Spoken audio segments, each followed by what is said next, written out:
किस तरह से देख रहे हैं, कितना मौसरी हो सकता है? सबसे पहले तो हम इस पर बात करेंगे, इस पर अपना नुक्ता नज़र पेश कीजिएगा। जी वालेकुम अस्सलाम मारूफ, बहुत शुक्रिया अपने प्रोग्राम में इनवाइट करने के लिए। पाकिस्तान मिनरल इन्वेस्टमेंट फोरम 2025 ये एक ऐसा फोरम है जो कि पाकिस्तान की हिस्ट्री में मादनियात के लिए और पाकिस्तान की तरक्की के लिए एक बहुत अहम फेल है।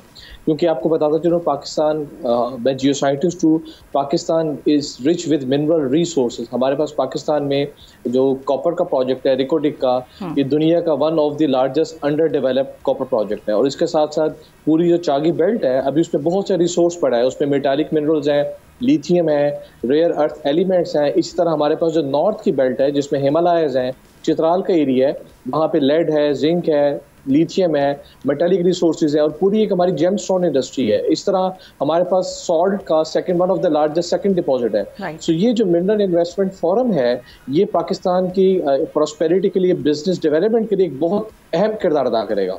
लेकिन बात यह है कि हम किस तरह से कायल करें, कैसा मैकेनिज्म बनाएं कि उसका फ़ायदा हमें भी हो। जाहिर है जब वो आएंगे तो वो तो फिर वही वाली बात होती है ना, 80-20% वाला हिसाब किताब होता है। लेकिन किस तरह से उनको कायल करना है कि जी नहीं, कम अज़ कम इसका जो अच्छा एक हमें अमाउंट है वो हमें रिसीव हो और जिस मकसद के लिए हम ये काम कर रहे हैं वो फुलफिल होता नज़र आए।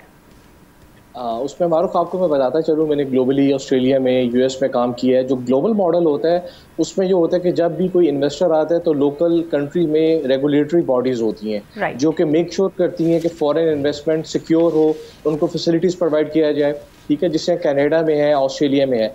तो पाकिस्तान में जून 2023 में after the establishment of SIFC, because मैंने ये देखा है 2023 में जो मिनरल समिट हुई थी उसके बाद बहुत बड़ा पैराडाइम शिफ्ट आया है। हमारे बहुत से लोकल इन्वेस्टर ने मिनरल सेक्टर में इन्वेस्ट किए, जिसमें सीमेंट ग्रुप है, जिसमें ऑयल एंड गैस इंडस्ट्रीज है जो कि 1952 से ऑयल एंड गैस एक्सप्लोरेशन कर रही हैं। तो ये बड़ी खुशहाल बात है। इस तरह आपको बताता चलूँ कि बेसिकली माइनिंग एक बड़ी कॉम्प्लेक्स चीज़ है। इसमें जब बहुत बड़ी लेवल पे इन्वेस्टमेंट दरकार होगी, मिलियन बिलियन डॉलर का आपने इन्वेस्टमेंट करना है, तो उसमें एक्सप्लोरेशन होती है।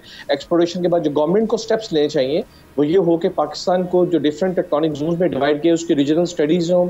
उसके बाद हमें पता हो कि हमारे कॉपर रिसोर्सेज कौन से हैं और मेटालिक रिसोर्सेज कौन से हैं, नॉन मेटालिक रिसोर्सेज कौन से हैं। उसके बाद इनकी एक प्री फिजिबिलिटी स्टडी से रिसोर्स एंड रिजर्व एवेल्यूशन होती है और मार्केट वैल्यू बनती है। उसके बाद हम इन फॉरेन इन्वेस्टर को पाकिस्तान में लेके और हम उनको प्रमोट करें। साहब, एक कंसर्न आमतौर पे अनंत साहब किया जाता है कि हमारे यहाँ ये जो सारा कुछ हो रहा है, एक रेगुलेटरी फ्रेमवर्क की जो बात कर रहे हैं कि एक हार्मोनाइज फ्रेमवर्क की ज़रूरत है और ये अप्रूवल जो नहीं होती, उस अप्रूवल करने में किसी भी प्रोजेक्ट में इतनी देर लगती है, ये बॉटलनेक्स कैसे ख़त्म होंगी?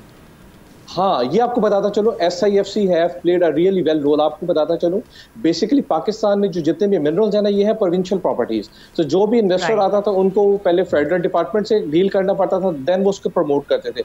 अब SIFC ने एक एक्ट मुतारिफ कराया है, foreign investment protection and provision act. इस एक्ट के तहत जितने भी लोकल प्लेयर हैं, इंटरनेशनल इन्वेस्टर हैं, उनको रेगुलेट कर दिए गए with the mines and minerals department, जो कि प्रोविंशियल डिपार्टमेंट है। उनको वन विंडो पे बैठा दिया गया। कोई भी अब इन्वेस्टर आएगा वो SIFC को लिखोगा, they will regulate all the things. अब बहुत इजी हो गया। मैंने itself I have known a few Australian companies that have written to SIFC और उन्होंने बहुत अच्छा रिस्पांस दिया। तो ये जो SIFC का बनना है ये बड़ा खुश आइन है। और इसमें जो रेगुलेटर, हमारी जो दूसरा जो हमारी मिनरल पॉलिसी थी पाकिस्तान की, वो एक इंटरनेशनल लेवल को कम्पीट करती है। 2013 में इसका सेकंड वर्जन था। अब जो डीजी मिनरल डिपार्टमेंट है, इन्होंने 2023 में इसको रेगुलेट किया और हमारे जितने भी प्रोविंसेस हैं उनको लिखा गया कि वो एक प्लेटफॉर्म पे आए। तो ये बड़ा अच्छा खुशाइन है कि SIFC ने तमाम पैरामीटर्स को, तमाम इन्वेस्टर्स को, जो लीज ऑनर हैं या लीजेस हैं, उनको एक प्लेटफॉर्म पे सिंगल विंडो चैनल प्रोवाइड किया है। And they will be replying and they will be facilitating everyone, बेशक वो लोकल हो, बेशक फॉरेन इन्वेस्टर हो। तो ये बड़ा अच्छा एक रेगुलेटरी प्लेटफॉर्म अब बन चुका है। सब्सक्राइब करें और बेल दबाएं ताकि कोई खबर रह न जाए।